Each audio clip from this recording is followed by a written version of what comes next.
Bismillahirrahmanirrahim. Assalamualaikum warahmatullahi wabarakatuh. Kami dari kelompok 2 yang terdiri dari Devira Safadinia NIM 180, Nida Urasida NIM 193, Anissa Sahira NIM 198, Mirza Nuri Afrianti NIM 210, dan Rival Vindi Asmoro NIM 223.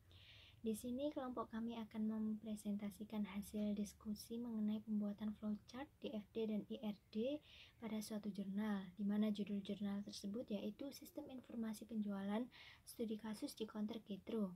Studi kasusnya, para kasir masih menggunakan sistem manual untuk mencatat segala transaksi perusahaan. Bahkan harga daftar barang pun masih menggunakan sistem manual. Pertama, saya akan menjelaskan mengenai flowchart bagian order penjualan. Di sini menggambarkan tentang tahapan penyelesaian masalah pada saat terdapat orderan masuk dari pembeli. Yang pertama, ada simbol terminal yang menyatakan dimulainya suatu program, dan yang simbol kedua dan yang ketiga merupakan simbol manual. Di sini proses suatu program sudah dimulai berawal dari terdapatnya orderan masuk dari pembeli. Contohnya, Vira membeli handphone dengan merek A.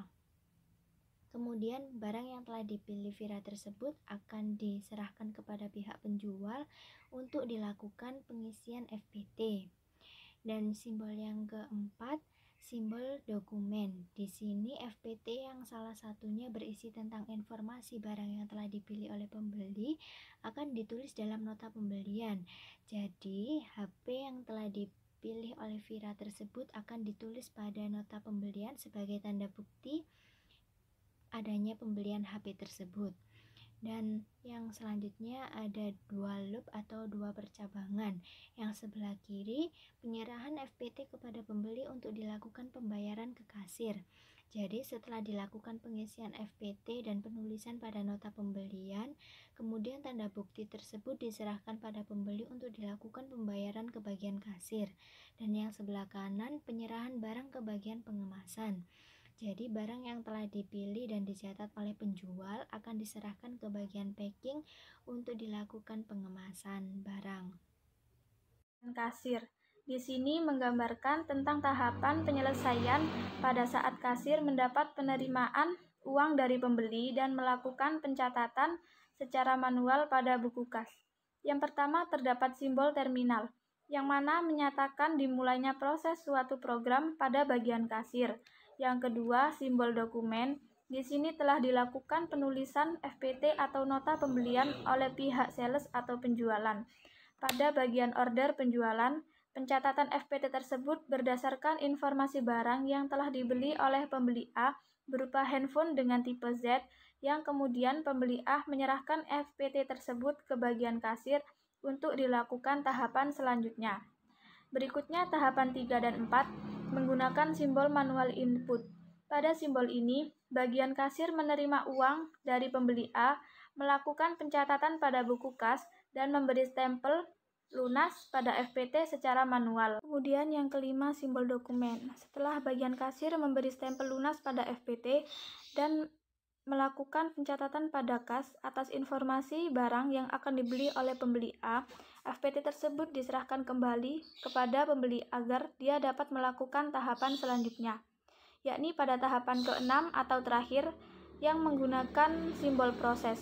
Simbol tersebut menyatakan suatu tindakan atau proses pada transaksi jual beli ini, yakni berupa proses penyerahan kembali FPT kepada pembeli A agar dia dapat melakukan pengambilan barang ke bagian pengemasan, sehingga dengan telah dibayar dan diserahkannya barang, maka proses transaksi jual beli telah selesai.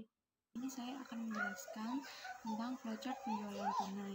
Yang pertama, bagian order barang yang dimulai dari mulai. Jadi, mulai ini merupakan suatu program dalam pembelian order barang. Dan yang kedua, menerima order dari pembeli. Sales menerima order dari pembeli. Sebagai contoh, pembeli A telah memilih dan menemukan barang pilihannya berupa handphone yang bertipe Z.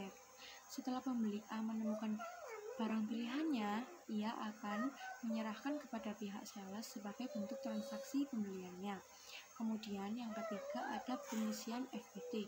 Jadi pengisian FPT ini pihak sales yang akan melakukannya. Berisikan informasi terkait nama barang, jumlah barang, harga barang, dan waktu pembelian yang dilakukan oleh pembeli A ini. Kemudian yang keempat ada FPT. FPT ini, jadi FPT yang telah diisi ini akan diserahkan ke bagian kasir. Nah, di sebelah kanan ini sudah terdapat bagian kasir, langsung saja di penerimaan uang dan pencatatan pada kas. Jadi bagian kasir ini akan menerima uang dari pembeli A dan akan mencatat pembelian atau pemasukan berupa handphone tipe Z pada kas. Setelah itu, pemberian stempel lunas pada FPT. Jadi, dokumen FPT yang telah dicetak melalui printer akan diberi stempel lunas oleh bagian kasir sebagai tanda bukti bahwa transaksi jual beli oleh pembeli A berupa handphone Z telah terjadi hari ini. Selanjutnya yaitu mengenai data flow diagram atau DFD tentang sistem informasi penjualan di counter Ketro. Untuk diagramnya ini mempunyai 9 entitas, diantaranya yaitu pengolahan data merek, pengolahan data pegawai, pengolahan data customer, pengolahan data kategori, pengolahan data barang, pengolahan data supplier, pengolahan data user, pengolahan data stok barang, pengolahan data dan transaksi penjualan. Untuk alur yang pertama yaitu pengolahan data merek yang akan menginformasikan datanya kepada admin. Kemudian dari admin akan memberikan input informasi kepada pengolahan data merek. Yang kedua yaitu pengolahan data pegawai yang akan menginformasikan datanya kepada admin, lalu dari admin akan memberikan input informasi kepada pengolahan data pegawai. Selanjutnya yang ketiga yaitu pengolahan data customer yang akan menginformasikan datanya kepada admin. Setelah itu dari admin akan memberikan input informasi kepada pengolahan data customer.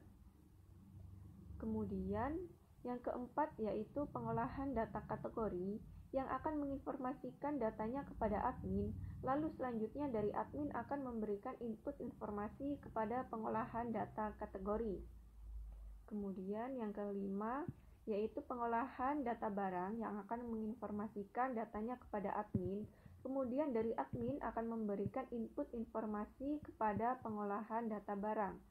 Selanjutnya yang keenam yaitu dari pengolahan data supplier, menginputkan datanya ke dalam admin, lalu dari admin dia mengeluarkan informasi berupa data supplier kepada pengolahan data supplier. Kemudian yang ketujuh yaitu pengolahan data user yang akan menginformasikan datanya kepada admin. Setelah itu dari admin akan memberikan input informasi kepada pengolahan data user. Selanjutnya yang kedelapan yaitu pengolahan stok barang yang akan menginformasikan datanya kepada admin. Yang selanjutnya dari admin akan memberikan input berupa informasi kepada pengolahan data stok barang. Admin bertugas menginputkan data barang, data pegawai, data merek, data kategori, data customer, data supplier, data stok barang, dan melakukan transaksi pembelian. Sedangkan untuk yang kesembilan, yaitu transaksi penjualan akan menginformasikan kepada kasir, yang kemudian kasir akan memberikan informasi kepada memberikan informasi itu berupa laporan transaksi penjualan kepada bagian penjualan. Sistem akan memberikan data-data yang diakses oleh admin maupun kasir.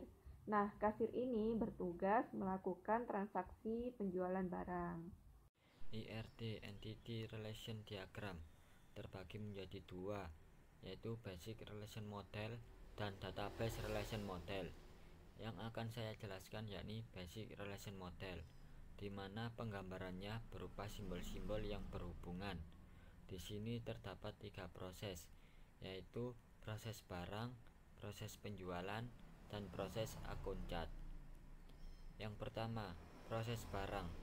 pada proses barang berisi tentang identitas barang tersebut.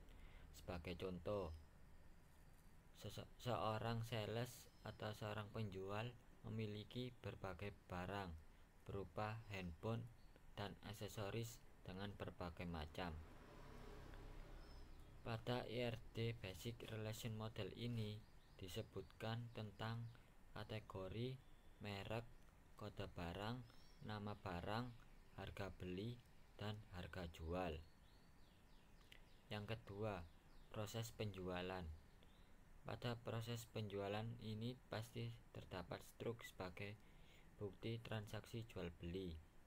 Pada struk tersebut terdapat informasi mengenai ID barang, kode barang, nama barang, jumlah, nomor nota, total, dan jumlah bayar yang informasinya didapat sesuai dengan barang apa yang dibeli dan kapan pembeli melakukan transaksi.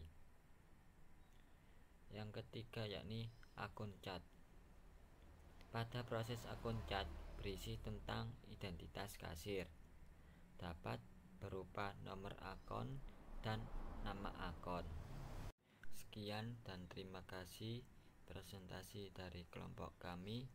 Mohon maaf apabila ada salah kata atau salah ucapan. Billahi fisabilil haq fastabiqul khairat.